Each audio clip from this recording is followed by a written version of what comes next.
पूरे भारत के हर एक व्यक्ति को इसके लिए शुभकामना देना चाहूँगा। बधाई देना चाहूँगा हमारे वैज्ञानिकों को, बधाई देना चाहूँगा देश के प्रधानमंत्री को। बात आती है चंद्रयान, चंद्रयान 3 की हम बात कर रहे हैं। जी। जैसे आप सबको मालूम मालूम होगा कि 2008 में पहला बार भारत ने चाँद पे अपना पहला यान भेजा था। चाँद पे पानी कहाँ है, चाँद पे बर्फ कहाँ पर है, चाँद पे हवा का पोज़ीशन क्या है। चंद्रयान का मतलब ये हुआ कि भाई वहाँ पहुँचकर वहाँ के विषय में बताना है। आज हमारे देश का परचम पूरे वर्ल्ड में फहराया जा रहा है, पूरे संसार में फहराया जा रहा है। जहाँ देखिए वहाँ नाम ही नाम हो रहा है। तो हम सबने लाइव देखा, बहुत डर इस बात का रहता है ना कि इतना मेहनत के बाद कहीं कुछ हो ना जाए। तो पूरे भारत के लोगों का बहुत जगह हवन हो रहा था, बहुत जगह अपने मुस्लिम भाई लोग अपना नमाज जो पढ़ते, सभी जगह हम लोगों का झंडा आज कल से फहर रहा है और भारत का नाम चौथे में, जैसे अपने वाला तीसरे के बाद चौथे में भारत का नाम पूरे संसार में जगमग हो रहा है। जब एशिया की बात आ गई तो बहुत बड़ी बात है ना। पाकिस्तान भी होगा, चाइना भी होगा, जापान भी होगा। नमस्कार, आप देख रहे हैं बीएनडी न्यूज। मैं हूं अभिषेक दुबे। भारत ने कल इतिहास रचा है। जी हाँ, इतिहास क्या, चंद्रयान 3 चंद्रमा पर कल लैंड करा दिया गया है, वो भी दक्षिण के दिशा में। यानी दक्षिण के दिशा में अभी कोई देश लैंड नहीं कराया था और चंद्रयान 3 कल लैंड कराया गया है और हम चौथा देश बने हैं जो चंद्रमा पर अपना एक स्थान कब्जा किए हैं। उसी पर बात रखने के लिए और उसी पर बात करने पर कितने खुश हैं हमारे वीआईपी पार्टी के नेता और उपाध्यक्ष ऋतुराज पांडे जी हैं, उनसे जानने की कोशिश करेंगे। सबसे पहले बीएनडी न्यूज में आपका स्वागत है भैया।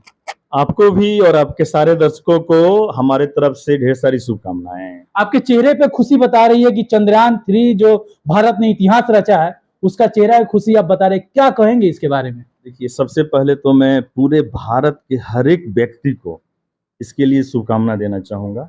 बधाई देना चाहूँगा हमारे वैज्ञानिकों को, बधाई देना चाहूँगा देश के प्रधानमंत्री को, बधाई देना चाहूँगा देश के राष्ट्रपति को।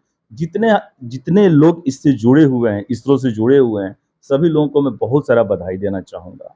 बात आती है चंद्रयान, चंद्रयान 3 की हम बात कर रहे हैं। जैसे आप सबको मालूम होगा कि 2008 में पहला बार भारत ने चाँद पे अपना पहला यान भेजा था, जिसको चंद्रयान 1 के नाम से जानते हैं। और हम सबको मालूम है कि वो भी सफल रहा। जितनी जानकारियां हमको मिलनी थी चांद के बारे में उससे मिली। फिर 2019 में हमने एक और किया, लेकिन वो असफल रहा। बहुत दुख हुआ। 2008 और 2019, फिर 2019 से लेकर 2023, जो आज से 40 दिन पहले जो गया है अपना, और आज सफलतापूर्वक चांद पे पहुंचा। और चांद की एक एक चीजों की जानकारी हमें मिल रही है कि चांद पे पानी कहाँ है, चांद पे बर्फ कहाँ पर है, चांद पे हवा का पोजीशन क्या है। चंद्रयान का मतलब ये हुआ कि भाई वहां पहुंचकर वहां के विषय में बताना और पूरे संसार को पता चले। तो आज हमारा भारत इस मुकाम पे पहुंच गया है कि चांद के बारे में पूरे वर्ल्ड को जानकारी दे रहा है और ये हम सब के लिए बहुत खुशी की बात है। आज हमारे देश का परचम पूरे वर्ल्ड में फहराया जा रहा है, पूरे संसार में फहराया जा रहा है। जहाँ देखिए वहाँ नाम ही नाम हो रहा है।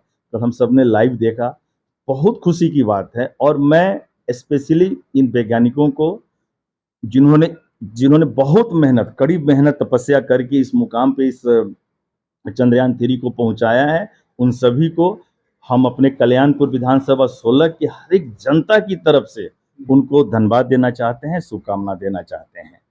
भैया, जब कल लैंड हो रहा था 6:04 पर, क्या आपका भी धड़कनें तेज हो गई थी? भाई वो है ही है, किसका नहीं होगा। ऐसी स्थिति में होता है कि भाई अच्छा छोटा सा देखिए ना, वो तो बहुत ऊपर 40 दिन का सफर के बाद पहुंचता है। छोटा सा आप झूला झूलते हैं, कोई आप ऐसे गेम में जाते हैं और आपको लगता है कि भाई जब तक वो इंड ना हो जाए तब तक आपका सांस रुका रहता है कि कहीं कुछ हो ना जाए। डर इस बात का रहता है ना कि इतना मेहनत के बाद कहीं कुछ हो ना जाए। तो पूरे भारत के लोगों का बहुत जगह हवन हो रहा था, बहुत जगह अपने मुस्लिम भाई लोग अपना नमाज जो पढ़ते हैं, सब जो जहाँ था सब लोग अपने अपने ढंग से ईश्वर से प्रार्थना कर रहे थे और सब लोग जोश जगा रहे थे कि ये सफल हो। और देखिए माता रानी की कृपा बोलें, भगवान की बोलें, हम सब जनता, पूरे भारत के 140 करोड़ जनता का आशीर्वाद बोलें, प्रार्थना बोले कि सही सलामत वहां पहुंचा। और सभी जगह हम लोगों का झंडा आजकल से फहर रहा है और भारत का नाम चौथे में, जैसे अपने वाला तीसरे के बाद चौथे में भारत का नाम पूरे संसार में जगमग हो रहा है। कल ट्विटर पर ट्रेंड हो रहा था, पाकिस्तान से भी ट्वीट आने लगा पाकिस्तान से कितने विजुअल आए सामने कि हमने एशिया में एक नाम कमाया, तो ये पाकिस्तान का भी एक ख्वाब अब बनता हुआ दिखाई दे रहा है। पाकिस्तान भी इससे खुश लग रहा है। ये होना चाहिए। जब एशिया की बात आ गई तो बहुत बड़ी बात है ना। जी पाकिस्तान भी होगा, चाइना भी होगा, जापान भी होगा, ये सब एशिया के ही सब पार्ट है ना। जी तो एशिया से जब कोई चीज गया तो जी सबको खुश होना है। जी पाकिस्तान क्यों नहीं खुश होगा? और पाकिस्तान भी हो सकता है कि आगे देखिए सबको करना चाहिए, सब चीजों का प्रशिक्षण सभी को करना चाहिए। जी अगर वहां जाता है, सब अपने अपने स्तर से लेकर आते हैं और एक अलग ग्रह का पता चला है कि जहां पर हम एक लाइव जिंदगी जी सकते हैं। पृथ्वी के बाद चांद ही एक ऐसा है ग्रह है कि जहां पर हम सब कुछ व्यवस्था अपने देखने को मिल रहा है। ये तो बहुत खुशी की बात है। जी और पाकिस्तान को तो शुभकामना देना ही चाहिए, हर एक वैज्ञानिक को देना चाहिए। पाकिस्तान के लोगों को मिलकर, हमारे वैज्ञानिकों को और पूरे देश की जनता को शुभकामनाएं दे ही रहे हैं। और खुशी का बात ही है, खुशी की लहर है सभी जगह। हम बिहार से आते हैं, आप भी बिहार से आते हैं। बिहार के इसरो में लगभग 4-5 लोग काम करते हैं। एक हमारे चकिया का आलोक श्रीवास्तव काम करते हैं। कुछ अपने घोड़ासहन के हैं, कुछ पटना के हैं। क्या कहिएगा उन लोगों के बारे में जो चंद्रयान 3 में काम किए हैं? उनको मैं सलामी देना चाहूँगा, उनके माँ-बाप को। और मुझे प्राउड फील हो रहा है, गर्व फील हो रहा है कि ऐसे बच्चे हैं कि जो वहाँ तक पहुँचे हुए हैं। और बिहार का नाम भी, और स्पेशली हमारे चंपारण का नाम भी उस इतिहास के सुनहरे पन्नों में लिखा जा रहा है। आलोक श्रीवास्तव जी का या जितने लोग हैं सबका नाम लिखा जा रहा है। तो ये तो बहुत खुशी की बात है हमारे लिए, पूरे चंपारण के लिए खुशी की बात है ये। पूरे साइंटिस्ट को बधाई। सबको मैंने बोला ना कि जितने लोग इसरो में काम कर रहे हैं, एक छोटा से लेकर बड़ा तक, सभी का सहयोग होता है। कोई चीज काम होता है तो उसके पीछे जो लोग रहते हैं, जो हौसला बढ़ाते हैं, उनका भी उतना ही योगदान है कि जो अपना मैकेनिकल रूप से काम कर रहे हैं। तो सभी को बधाई, पूरे इसरो को बधाई हमारे तरफ से। बहुत बहुत धन्यवाद भैया, आपने इस पर बात रखा और टाइम दिया, इसके लिए बहुत बहुत धन्यवाद। चलिए, आपको भी और आपके सारे दर्शकों को मेरे तरफ से नमस्कार। आप देख रहे थे बीएनडी न्यूज, मैं हूं अभिषेक दुबे, मेरे साथ थे वीआईपी के उपाध्यक्ष ऋतुराज पांडे जी। आपको कैसा लगा वीडियो जरूर बताइए, कमेंट सेक्शन खुला हुआ है, आपकी राय का इंतजार रहेगा। जय हिंद।